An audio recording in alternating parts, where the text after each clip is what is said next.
Hello बच्चों, आज हम पढ़ने वाले हैं क्लास 10 के जो विज्ञान का पहला अध्याय है रासायनिक अभिक्रिया एवं समीकरण। तो इसमें हम पढ़ने वाले हैं जो कि है अपचयन और उपचयन अभिक्रिया और रेडॉक्स अभिक्रिया क्या होती है, तो वो पढ़ेंगे।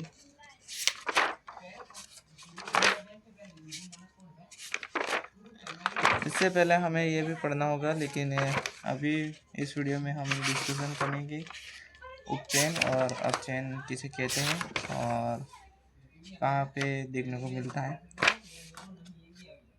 तो दोस्तों, हमें निकालना है 1.2.5 जो कि अपचयन और उपचयन जो हमारा टॉपिक रहने वाला है। तो इसमें हम एक प्रयोग करेंगे। एक चाइना डिश में 1 ग्राम कॉपर का चूर्ण लेंगे और उसे गर्म करेंगे।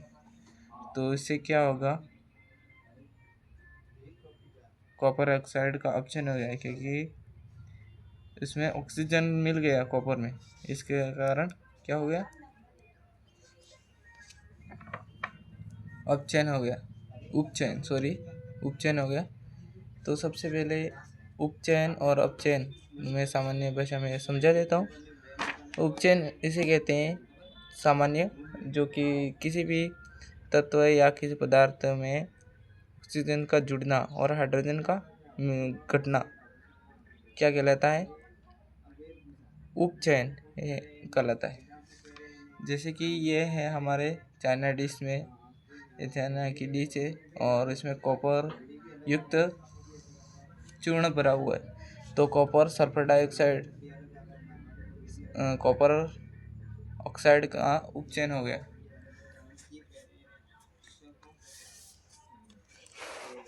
जैसे कि चूर्ण है, इसमें दे रखा है कॉपर चूर्ण की सतह का कॉपर ऑक्साइड की काली परत चढ़ जाती है। यह काला पदार्थ क्यों बना, आप विचार कीजिए। तो इसका बनने का मुख्य कारण है क्योंकि ये कॉपर है, ये कॉपर का चूर्ण भरा हुआ है चाइना डिश में। फिर क्या हुआ, हवा है, जो हवा में मौजूद है कार्बन डाइऑक्साइड, नहीं सॉरी O2 है, ऑक्सीजन। और इसके बाद हम करेंगे, इसको गर्म करेंगे। क्या किया, तापन के द्वारा ऊर्जा दी, तो क्या बन गया, कॉपर ऑक्साइड का निर्माण हो गया। इस कारण इसका जो कलर है वो ब्लैक पड़ गया। यदि इस गर्म पदार्थ कॉपर ऑक्साइड के ऊपर हाइड्रोजन गैस प्रवाहित की जाए तो सतह की काली परत भूरे रंग की हो जाती है। ऐसा क्यों होता है, क्योंकि इस स्थिति के विपरीत अभिक्रिया संपन्न होती है तथा कॉपर प्राप्त होता है। क्योंकि हाइड्रोजन गैस प्रवाहित करेंगे तो O2 इसके साथ कॉपर ऑक्साइड के साथ मिला हुआ है, तो वो जल के रूप में अलग हो जाएगा और कॉपर भी अलग हो जाएगा। नेक्स्ट, अभिक्रिया के समय जब किसी पदार्थ में ऑक्सीजन की वृद्धि होती है तो कहते हैं कि उसका उपचयन हुआ। यानी जब किसी अभिक्रिया में ऑक्सीजन की वृद्धि होती है तो क्या होगा, उपचयन हुआ। तथा जब अभिक्रिया में किसी पदार्थ के ऑक्सीजन का ह्रास, यानी ह्रास का मतलब ऑक्सीजन का ह्रास का यानी ऑक्सीजन का घटना, तो इसे कहते हैं अपचयन। तो आपको पता चल गया होगा अपचयन और उपचयन में क्या अंतर है। तो इससे रिलेटेड ये आगे भी क्वेश्चन आने वाले हैं। कोई भी कंपटीशन एग्ज़ाम की तैयारी करो या कुछ भी करो तो आने वाला है, तो पढ़ना तो ज़रूरी है अपचयन और उपचयन। तो आगे देख लेते हैं उदाहरण और भी अभिक्रिया के मदद से। अभिक्रिया 2.9 कॉपर सेकेंड ऑक्साइड में ऑक्सीजन का ह्रास हो रहा है। जैसे कि 2.9 का उदाहरण हम देख लेते हैं।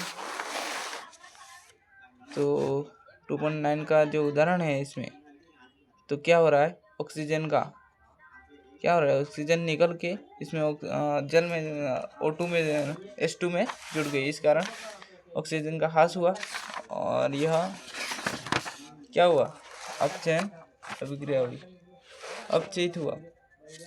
हाइड्रोजन में ऑक्सीजन की वृद्धि हो रही है, इसलिए वह उपचयित हुआ। अर्थात किसी अभिक्रिया में एक अभिकारक उपचयित तथा दूसरा अभिकारक अपचयित होता है। इन अभिक्रिया को उपचयन और अपचयन अभिक्रिया, इन दोनों को ऐसा भी बोल सकते हैं और दोनों मिक्स का रेडॉक्स अभिक्रिया भी कहते हैं।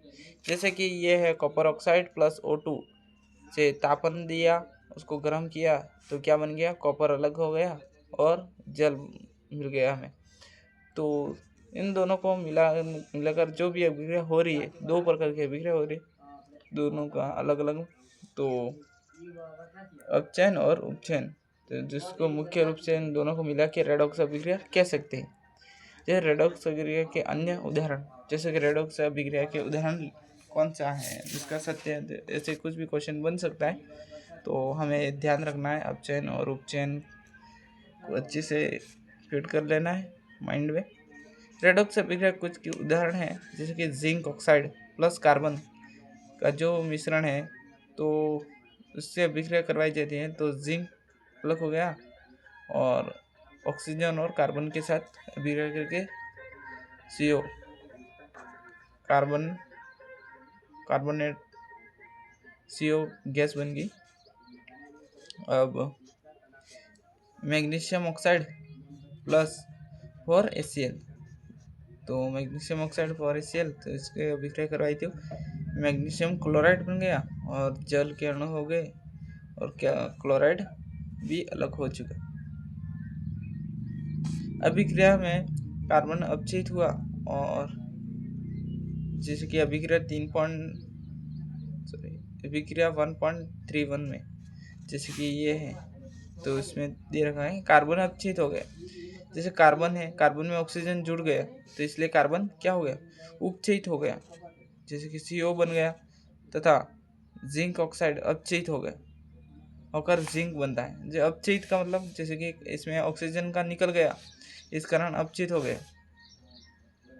अब अभिक्रिया 3.32 में है मैग्नीशियम, तो HCl क्लोराइड में अपचयित हुआ तथा मैग्नीशियम ऑक्साइड और मैग्नीशियम क्लोराइड में अपचयित हुआ, यानी जैसे कि इसमें क्या हुआ, HCl में और क्लोराइड में दोनों का क्या हुआ, उपचयित हुआ, क्योंकि इसमें ऑक्सीजन जुड़ गया, और मैग्नीशियम ऑक्साइड और मैग्नीशियम क्लोराइड अपचयित हुआ, तो इसमें ऑक्सीजन का निकल गया और क्लोराइड जुड़ गया।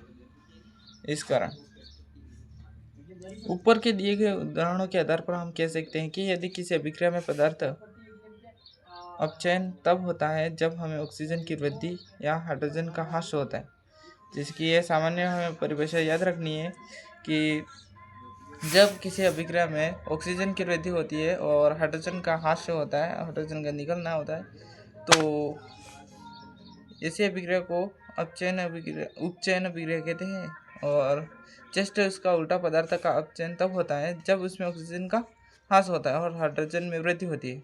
जैसे हाइड्रोजन परमाणु की वृद्धि होती है और ऑक्सीजन का निकलना, इसका कम होना। तो सामान्य भाषा में हमें याद रखना है अपचयन और उपचयन अभिक्रिया। तो आने वाले वीडियोस में हम इसको पढ़ने वाले हैं, तो अपने इतना पढ़ लिया अपचयन और उपचयन, तो आगे पढ़ेंगे। अभी बस इतना ही, पढ़ते रहिए, आगे बढ़ते रहिए। धन्यवाद दोस्तों, मिलते हैं अगले वीडियो में, तब तक के बाय। जय हिंद, जय भारत।